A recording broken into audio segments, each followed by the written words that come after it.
You are reading By the Ballot, a Substack from the New South's new generation of Democrats, where we talk about stances, tactics, and news from the left. My name is Matt Royer. The bottom-up approach. Why state legislatures are way more critical than Congress. With national 24/7 news channels and wall-to-wall White House coverage, it's always about flipping the Senate, taking back the House, or primarying someone on a federal level. That's the shiny object. But the real battleground right now isn't Congress, it's the state legislatures.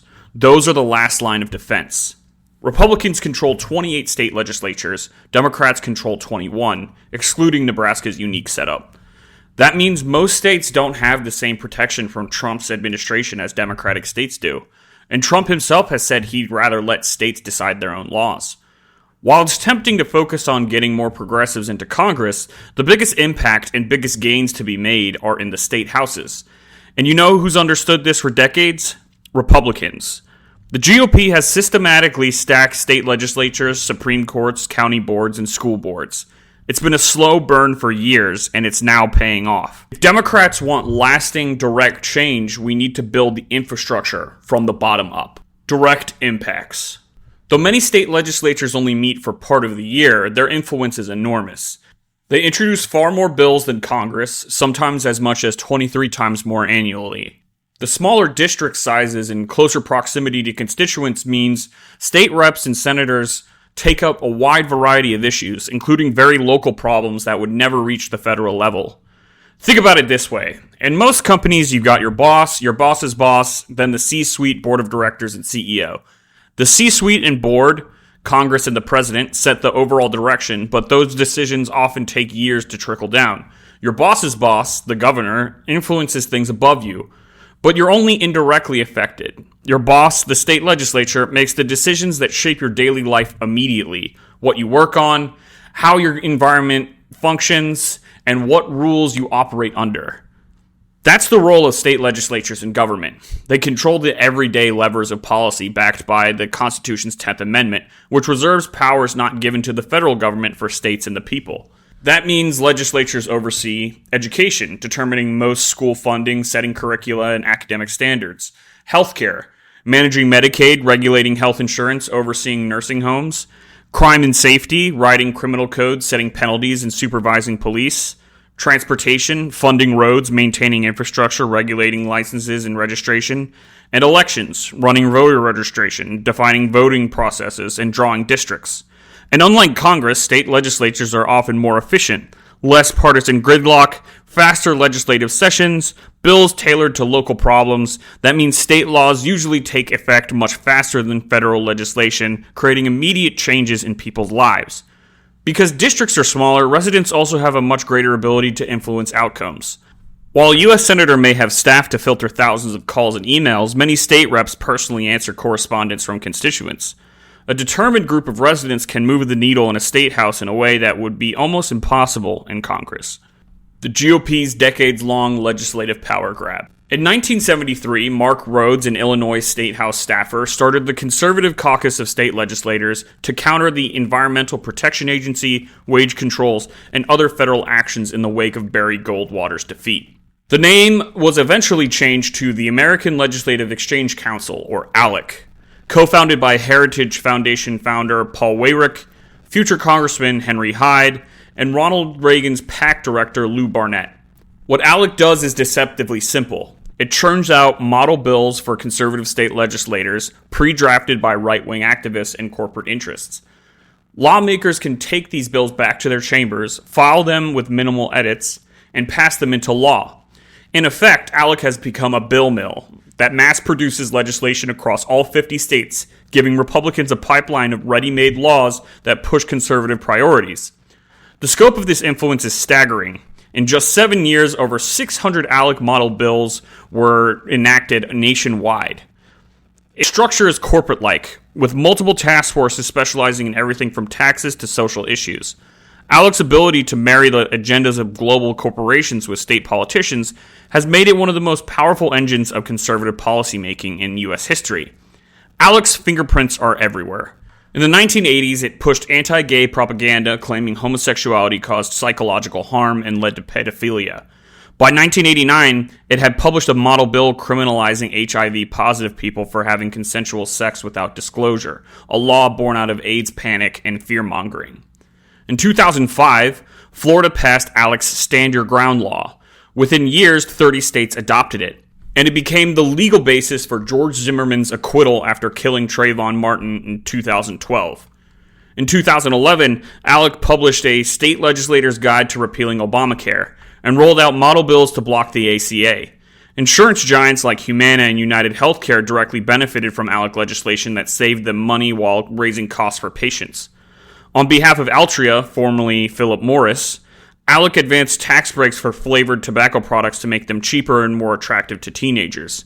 And yet, ALEC maintains its IRS status as a 501c3 educational nonprofit, allowing it to dodge lobbying rules and accept tax-deductible donations from corporations and foundations. In reality, ALEC is a lobbying juggernaut, albeit one with a different name. Common Cause even filed an IRS complaint in 2011, arguing that ALEC's activities should legally be reclassified as lobbying. The long-term vision is even more chilling. At ALEC's 2022 summit, one commentator said the quiet part out loud. If the conservative constitutional convention movement succeeds in rewriting the U.S. Constitution, America will finally become the conservative nation ALEC has spent decades working toward. Through ALEC, Republicans found a turbocharger for their state-level strategy, a machine that mass-produces regressive policies while training and equipping lawmakers to pass them efficiently. Democrats, meanwhile, underestimated just how effective this bottom-up power is. Republicans' electoral route to dominance. In 2010, Karl Rove outlined the plan for the next election in state legislatures and said, "He who controls the maps can control Congress." Rove didn't just hint at the plan, he bragged about it in the Wall Street Journal like a Bond villain revealing his master scheme. With the census around the corner, Rove and his Republican allies unveiled the Redistricting Majority Project, or REDMAP, a blueprint to target just 107 key legislative districts in 18 state chambers. If they could flip control, they would redraw the maps and lock in power for a decade or more. The strategy had already been tested. In 2002, Republicans seized control of the Texas Statehouse and immediately redrew the state's congressional maps. Overnight, Democrats' 17-13 edge in the Texas delegation became a 20-12 Republican majority. Safe Democratic seats became impenetrable GOP strongholds. And Republican incumbents suddenly had the luxury of stockpiling money to help allies elsewhere. Win the maps, and you win the future. By 2010, Democrats held 11 of the 18 chambers Rove identified. Republicans held 7. After Rove and Republicans pumped millions into those key districts in the 2010 elections, Republicans controlled all 18. REDMAP worked exactly as designed. The numbers tell the story. Before 2010, Democrats held a 4,047 to 3,326 advantage in state legislative seats nationwide. After REDMAP, Republicans flipped that margin, and by 2011, they were redrawing maps across the country to cement power. Today, Republicans hold a 4,063 to 3,214 advantage, a structural edge that has kept them competitive in Congress even when they lose national popular vote. REDMAP's impact went beyond raw numbers. It gave Republicans the power to gerrymander purple states into red fortresses, locking Democrats out of Congress despite winning statewide races, supercharge state legislatures with safe Republican majorities, allowing ALEC's corporate bill mill to churn out regressive policies with little resistance, and starve Democrats out of resources, forcing them to spend big just to compete in districts that had been deliberately carved to favor Republicans. Rove was right. The party that controls the maps controls the future. And Democrats, distracted by Washington's glitz and obsessed with the presidency, let Republicans quietly capture the real engine of political power. By the time they looked down from Capitol Hill, the floor had already been pulled out from under them. The road to redemption. For over 13 years, Republicans have controlled nearly 60% of state legislatures, fueled by the perfect storm. REDMAP's gerrymandering, ALEC's bill mill, and Democrats' complacency during the Obama years. While Democrats chased the glamour of Congress and the White House, Republicans were quietly building trenches in state capitals. By the time Democrats woke up, the battlefield was already rigged. We had a shot of adrenaline after Trump's first term. Volunteers flooded the streets. Statehouse campaigns saw unprecedented energy, and Democrats flipped chambers in Virginia, Colorado, New Mexico, and Minnesota. But that fire dimmed under Biden, compounded by the pandemic, and Republicans seized the chance to dig in further. Now, with another Trump administration barreling ahead, Democrats are again at risk of missing the forest for the trees. The truth is this: Congress is flashy, but state legislatures are where the change actually happens. That's not just rhetoric, it's how federalism was designed. The 10th Amendment gives states sweeping power over education, healthcare, criminal law, transportation, and elections. The day-to-day struggles that make or break people's lives aren't set in Washington. They're decided in Richmond, Tallahassee, Austin, Harrisburg, and Lansing. And Republicans know it. They've run everywhere, even in deep blue states, and invested in infrastructure to support their candidates from school boards to statehouses. Democrats, meanwhile, often treat red districts as lost causes. That has to change. There's a reason this year in Virginia made headlines. Democrats filed a candidate in every single one of the 100 House of Delegates seats. That forced Republicans to defend turf everywhere, draining their resources and keeping them from funneling money to battlegrounds. That's the model we need to replicate nationwide. Imagine if we did that in Pennsylvania, Georgia, Wisconsin, or North Carolina. Even if we didn't win all those seats, we'd make Republicans fight on every front instead of cherry-picking their battlegrounds. The payoff isn't just immediate, it's generational. Once Democrats win back these chambers, we could redraw maps in 2030. Trump is already pressuring GOP legislatures to pass unconstitutional gerrymanders in 2025. So yes, Democrats must be willing to play hardball too. If Republicans can twist maps into grotesque, snake-shaped caricatures of democracy, why can't we redraw them to empower working people, protect communities of color, and actually reflect voters? Governors matter here too. We need executives with teeth who won't roll over when Trump's administration leans on them.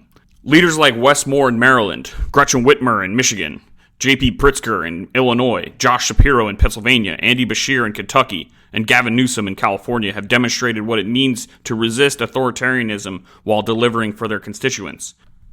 And we have a chance to add more, like electing Representative Mikey Sherrill in New Jersey, protecting Democratic majorities in Pennsylvania's courts and legislature, and right here in Virginia, making Abigail Spanberger the first woman governor in the Commonwealth's history while cementing a Democratic trifecta. There are currently 7 state legislatures with a narrow margin where key investments would make a massive impact.